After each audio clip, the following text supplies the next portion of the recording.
Yeah, this is Bang Bang Rail. You know, I just come back from my pals. Just had a workout down there. I took the dogs for a little walk. Come back, feel good now. Yeah, and yeah, I apologise to all my people on my podcast about this Matty. Let it go, mate. Let it go. Let it go on my head. I'm better than that. You know what I mean? I've got so much going on at the minute. Me moving, the book.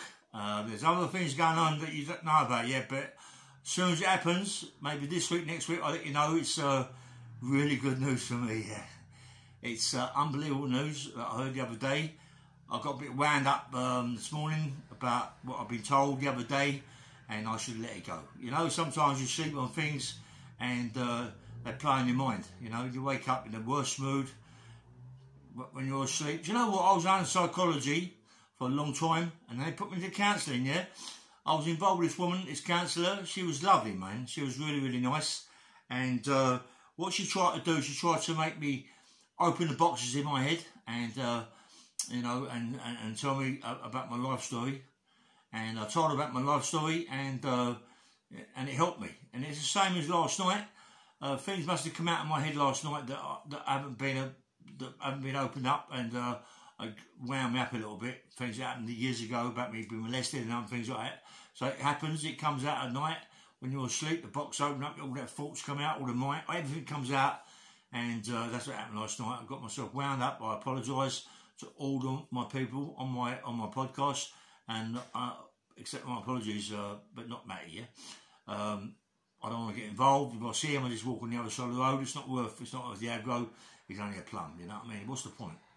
Come on, what's the point, mate? You get yourself nicked, get put away, no point. You know, I've got to challenge my thoughts a bit, you know what I mean? Look at the circumstances, you know what I mean? And do that. I've got no triggers at the moment. I mean, the triggers, all my triggers are gone.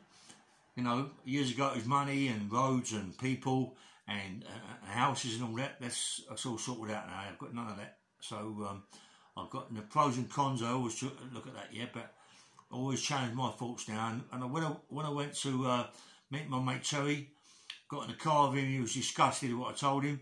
He was disgusted with what he read, and you know, told me off. And I thought to myself, do you know what? He's right, you know, like a child, isn't it? It's like a kid. I'm a bigger man than that, you know what I mean? And my mate Barry, my mate got a big scaffolding firm in North London, Barry. And told me, he's a good mate of mine, Barry. He's a mate of Marvin Herbert, and he told me to behave myself. What I've got to lose, and they're right, you know what I mean? I've got too much to lose now. Be a bit sensible. Don't be stupid. I've got a long way. Been out 9 years now. Never got myself looked at or nothing. I apologise, please, who's on my podcast, and I'm sorry for what I said. Bit silly, I know. You know, it's crazy. It's crazy. But you wake up sometimes in a bad mood. What you should do is go for a little walk, come back, challenge your thoughts, and go, ain't working. But I didn't. I come straight in, done the podcast, so I apologise, yeah. Anyway, I've had a good day today. Just got a new flat, and listen, mate, my flat's the bollocks, yeah. I've got my own gym in the flat. I've got all places I can go run, and now places up real up hills and all that. I've got a dog. I've got an American bulldog that I'll also be taking out. That's where I live, you know, and I can't wait, you know. And it's a puppy, and it's a bit mad, but I know once I get hold of it and take it for walks, it'll love me to death, yeah. But I never let my bull boys go. I mean, I love my bull boys. I only took them out for about 3 or 4 days. As I said, today I've done a little walk with them, but not much, yeah. But you know, I mean, just down the road and back again. But they like there's a 4-mile walk. You know what I mean? Come on. They're big dogs. They need it. It builds them up. My mate Terry, he feeds them really well. He feeds them twice a day. They're getting very, very big, very powerful. You know, I mean, the dog, when the dog walks me, I'm telling you, the dog walks me. He sees a dog, I'm in trouble. I'm not putting him on the dog yet to see what he might do. I always hold him back. My feet are in the fucking ground. He slides me across the slides me across the dirt. You know what I mean? But I try my eyes hold him back, which I have to, yeah. But the bitch, oh, fuck me. I let her go because I thought she was as good as gold. And mate, because she looks placid, mate, I come right unstuck. She pinned the dog to the floor. She was going to mull it, you know what I mean? She was going to mull it. She, you know, I think she was protecting me because the dog came over to me and she just straight into it and pulled it to the floor. And lucky the choke chain was around its neck so I could pull it out, yeah. Young Jimmy, I'll change the subject a little bit. Young Jimmy Tibbet, he's writing a book about his dad. I want everybody to get into that book, yeah, because it'd be a good book. I mean, Jimmy does say a few things and do a few silly things and shows people his watches and all this, that and the other about birds and all their food and all this. Yeah, but he's all right. He's a good kid. He's very flash and he's what he is.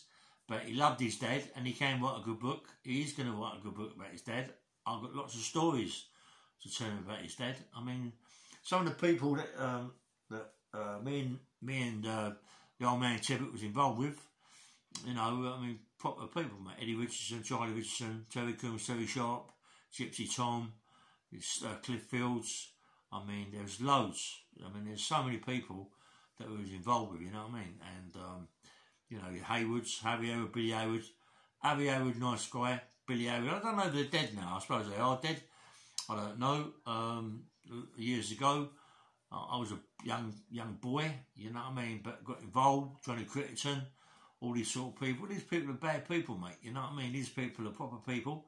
And then I got involved with other things, big companies, better people. Mickey, my mate Mickey. I've got some nice people around me, mate. You know what I mean? I've been in all companies. I've done a lot in my life, yeah. And I'm a lucky man. Not lucky, really, but listen, out of everything bad, there's always things that come good. I've been a bad person in my life, hurt a lot of people, got involved with robberies, done a lot of bird, met a lot of people, a lot of things in my to write a story. And now is my chance, yeah, to write a book and let everybody know what I went through. It's going to be, you know, it'll be a good book, hopefully. Hopefully everybody behind me. I've got good people behind me. I've got my mate Terry. He's one of the greatest people I've ever known. He's right behind me, yeah. I've got some other people behind me. It's nice. It's nice to talk to these people about what's happened in my life and let it all out, yeah. I mean, I've done a lot on my podcast. There's a lot of things I ain't said on my podcast, which I don't want to ruin it. It's going to go in the book. I mean, I've done about 126 podcasts. I mean, they're all about me. Well, not, you know, about my life. It's very, very hard to do 126 podcasts, believe me, about your life, yeah? But I've done it. They're all different. Some a little bit things that I've done before, but they're all different. There's no one on these podcasts can do that. No one. There ain't no one on this podcast can do that. Believe me. Believe me, they ain't. You know what I mean? I know that. You know, I've gone through my podcast. I go through the people who do it. There's no one that can do what I do. Do you know why? Because I've done so much in my life. These people ain't done nothing. What have they done? What have they done? You know what I mean? They ain't done nothing, mate. They ain't done nothing. I'm the main man, mate. Believe me. I might not get many views. It's not about views. It is about views in lots of ways, about subscribes and all that game. But I'm happy with what I got. I'm happy with the people that follow me. I don't let them down. I let them talk about my story, you know. That's the most important part of it. My story, my life, yeah. My life's been like ups and downs. And I've lost a lot of people, lots of friends, all dead now. You know, I've done some really, really bad things. You know, really, really bad things in my life. I've done lots of armed robberies. I've done loads of things in my life, you know what I mean? That it's going to come out in my podcast. And it's going to come out in my book. It's not my podcast, but my book, yeah? Hopefully that maybe I'll do 2 books, maybe even 3 books, you know what I mean? Because there's a lot goes on, you know. There's a lot goes on, you know. And I've got the greatest writer in the world. You know, honestly, I've got a ghostwriter who's absolutely fantastic. I ain't going to let you know who he is. I've got the greatest podcast ever. I've got the best publisher you could possibly want. Do you know what I mean? I've got it all. So I'm lucky. I've got people who put up money for the ghostwriter because they believe in me. They believe in my story. and I just want to go forward. Yeah, as a soldier, I've got something very, very important coming up very soon, and I'll let you all know. Yeah, you won't believe it. It's unbelievable. Yeah? I mean, I wet my pants. You know what they told me? I went, Lord, what? But it's good. Do you know, it's good. My mate Terry's going to make, he's got a big bit of land coming up very soon. He's going to put his back to it, and I'm going to help, and other people are going to help, but he's got a big company, mate. I mean, he'd do it in no time. He'd do it in a year, get it together. He's going to do a big gym on his plot of land, and more likely I'll be running the gym, weights gym, fighting gym, boxing gym, bag, pads, a lot, yeah. And I'll be running it, and let's hope it hits off. It kicks off, yeah, and I think it will do when people realise that I'm running this gym. You know, I want to help as many kids out as I can, as many kids as I can. I will. I love to talk about kids. You know what I mean? I mean, what I've gone through in my life is a bit much, and I'd like kids to realise that for what I've gone through, I pulled out the other end. Yeah. I pulled out the other end, but I just pulled out the other end by a little bit. A couple more weeks later, I'd been dead. They'd have killed me, and that's it, you know. But then, none of these kids will go through what I went through. And believe me, when I tell you stories about prison, a lot of you won't want to go through it. You know, you think, fucking hell, I ain't going to prison. If that's what happens, I ain't going to prison. You know, you've got to realise, yeah, it's all right being bad and all that, and this big tough guy and things like that, but it's the end of it. It's the end result that happens. They put you in prison. You've got to remember that when you're walking down the street and you go home to bed, you go home to your bed. There's no one else in that room. But when you go in prison, you go in a cell. Yeah, there could be 2 or 3 people in that cell. You don't know who they are. You don't know what they are. But you're going to go to sleep with them people. You're going to sleep in a bunk bed or a single bed. And you don't know what them people are. You don't know if they're nutcases or what. You're going to wake up one morning stabbed, if you wake up at all. This is what prison's about. They put you in a cell with other people you never met in your life. You wouldn't have them people coming to your house and sleep in your house, would you? Because you don't know them. But that's what they do in prison. That's part of the punishment. Being locked up with people you don't know. People you don't know. You know what I mean? Who are shitting, not in a bucket no more. They've got toilets now. But still shitting in toilets, not pulling the chain, not doing things that you're used to, not doing this, not doing that, and it drives you mad, mate. It drives you mad. That's part of prison, you know, and that's part of going away, being locked up with someone you don't know. And you must remember, yeah, that years ago, not so much now, but years ago, you used to have letters. People send you letters, you put them in a box under their bed.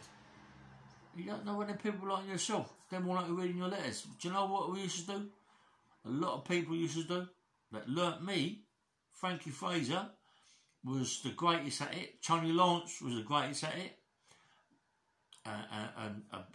What? All the people that I know, like Mickey Green, was very good at it. You know, Ronnie Bender was the master at it. Listen, when you get a letter, they used to rip the address off. Rip it off. That's the best thing you can do. Just take that address off. No one can, they can come and look at your letters, but they can't. So many photographs don't want the photographs, mate. Don't want hang them on the wall with people coming looking at your missus and thinking, well, you live in the same area as me, you're doing 20 years, I'm going to go around. Listen, no, mate, them people don't have photos up. They don't have photos up. They don't have, if they've got photos, they hide these photographs, yeah? That you'll never find them in a million years. That's how you got to do it. Got prisoners now, go in the cell, two-handed. Got photos everywhere. You women, you talk to this guy, you don't even know him. You only know what he's telling you. It's to be the truth, and you're telling him the same thing. He's got pictures, you've got pictures, you're looking at his bird, he's looking at his bird. Mate, it goes on. All of a sudden, he goes out, you go over to his tea as well, all right, love. Next thing you know, what happens? You're having an affair with her or whatever, or he's having an affair. Listen, mate, prison ain't worth it. Unless you got £1 million to come out to, or £10 million to come out to, That's the only time it's worth it. And if you've got a chance of keeping that money, keep it. Because you ain't. If they know you've got money, they're going to keep on you until you give it them back. And you say, nah, I ain't giving it back. You ain't never getting it back from me, mate. Confiscation, I ain't paying. You will pay. Because if you don't pay, you don't get out. Listen, they've got it sorted now. They've got it sorted. But as long as you realise that prison, listen, I've been in prison. I've been a big boy, big child protector. Loved it. I love prison. That's why I kept going back there. But in the end of it, mate, in the end result, lost my wife, lost my kids, lost my mum, lost my dad, lost my whole family, lost everything. Live in a one-bedroom apartment, but I'm moving now to a better place because I've moved on in my life. I haven't gone back to gangsterism. I ain't gone back to villainism. I ain't gone back to hurting people like I did with Matty. I apologise for that, yeah? There's no way I'm going to do that anyway. You know what I mean? But this is what I'm telling you. Knock it on the head. If you want to go places, years ago, right? I'm on about, not years ago, go to pubs, clubs, areas. There used to be people, faces. Oh, he's watching this. Now, no one's anybody. No one's anybody. What's going on now? There ain't no one. Stab, stab, stab. That's it. What the fuck's going on? There ain't no faces no more. It's all finished. There ain't no people no more. It's all finished. It's all over. There ain't no one. There ain't no one. We've lost all that. We've lost it all. Come on. Come on, please. Look at it, mate. Look at it. It ain't worth it. It really ain't worth it. Listen to me tell you something, right? I've already said it, actually, you know, but I know someone that's been looking after people from Afghanistan. 190 people come over from Afghanistan. They put them up in the Holiday Inn. Put them up in the Holiday Inn. Best of food. Put them up in Hilton Hotel. In the best of food. The best of everything. Give them all phones. Give them all bus passes. Everything. You go over to their country and try and get in an hotel for nothing. You ain't got no chance, mate. This country, we put them in an hotel, look after them, give them plenty of food, give them nice cars, give them nice everything.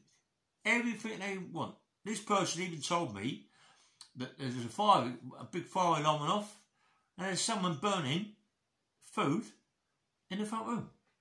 And not only are they burning food, you're on about big plus hotels. Not big plus hotel, but the Hilton Hotel. Someone said something about a Dorchester in the city. They put in a Dorchester. What are they doing?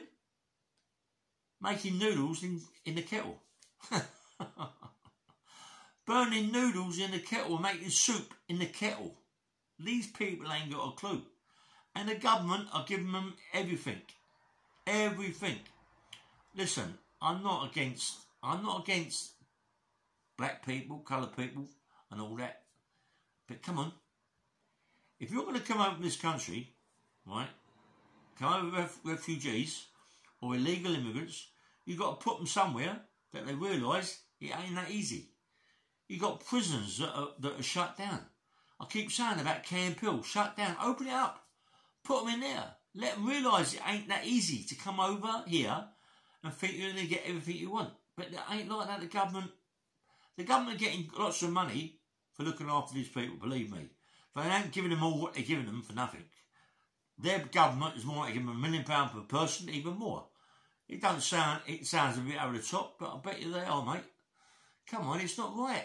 It's not right that we've got to stand for that. Well, we can't do that bad, really. The government's the government. They rule the roost. All we are is little pawns, yeah? There's little pawns. They're the kings and the queens and all the other things, bishops and the knights. We ain't got nothing. Come on.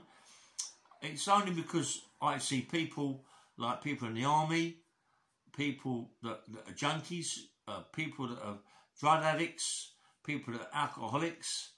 Okay, they are because they've got nothing else. They put them in a shop doorway. I don't put them in hotels. Listen to me, right? All these big hotels they put them in the city, big hotels. But not only do they put them in big hotels, When you go in a hotel to get a room, you're paying for that hotel. They're in there for nothing. They're getting their food for nothing. We live there. They're getting their food for nothing. They're getting everything for nothing. But we're booking them in a hotel. They're all in there for nothing. Is that right? No, it ain't right. There's got to be something wrong there. There's got to be something wrong there. It can't be right. That can't be right. You know what I mean? Come on. The government have got to do something right in their life. Come on, we live here. We live in this country. Help us out. What is it? Well, there's people dying on the street. There's people dying. There's people dying in houses where they can't afford to feed their kids. There are people who are going out doing robberies because they can't afford to feed their kids. And yet the government are giving everybody else, foreign nationals, and all these people that are coming over from Afghanistan and all these other places, everything they want. Everything. They get everything. Listen, I didn't know this. I was told this, mate. You know what I mean? And it's like crazy. It's mad. It's mad. It's mad. Anyway, let's forget about that because it's a little bit of a wind up really. But it's going on. Not a lot we can do about it, mate, really. People protest about it. People protest about a lot of things, but nothing ever happens. It's about life. Where as you're growing up and you get bigger and then you move on, someone else takes over, yeah? And that's what it's about. We live in nothing. We live like nothing, mate. We think we're living, we ain't really living. We're not really living. It's the big people with plenty of money that are living, and the government, they've got everything they want. We're nothing, mate. We're nothing. We just push aside, and that's it. We think we've got a couple of £100 in their pocket. We've got a lot of money. They've got a couple of £1 million in their pocket. They've got that's a lot of money. And I'm one of them people that went on in his life and didn't want that. I didn't want the same as my mum. My mum working four jobs. 4 jobs. My dad working 3 jobs. Do you know what I mean? I didn't want that in my life. Where they can't go to the beach and enjoy their life. They can't do nice things, go to clubs. They're working 6 days a week. Just get enough money to pay the rent, put a bit of money away for when they retire. When they retire, 70, 75, 65, they can't go on the beach. They can't go on the beach topless. They can't go in these big hotels. They can't do it. And they've been working all their life. All their life. Come on, let's get it right. That's me. That's why I went into what I did. That's why I went into what I did. I had 10 years of a good life. I had 10 years of a good life. Big house, nice cars, nice woman, kids. Plenty of money, didn't worry about money, had it hid around the house, but enjoyed my life. She could go away anywhere she wanted to go, all around the world if she wanted to go around the world. I had the kids looked after, my kids went to private prep schools, all my kids went to nice little schools and all that, yeah? And that is what it was about. That is what it's about, to give everybody everything. Why should I live like my mum and dad? Why? Because I wanted to be a robber, I wanted to get money. It worked, it worked. It was going well. And then it all collapsed. But I had that good life. I had that good life. I was happy to have the good life, you know what I mean? I was happy to have that good life, mate. I've suffered a lot. I nearly died. I've suffered a lot, but it's time now to write a book and get things sorted out, let people know what happened in my life. Anyway, this is Bang Bang Rail. Please like and subscribe. I've gone on a little bit. I don't know what you want to put down about it. But anyway, thank you very much for listening. As I said, I apologise for what I said about, not apologise to Matty. I apologise to my people on my channel, people that follow me all the time.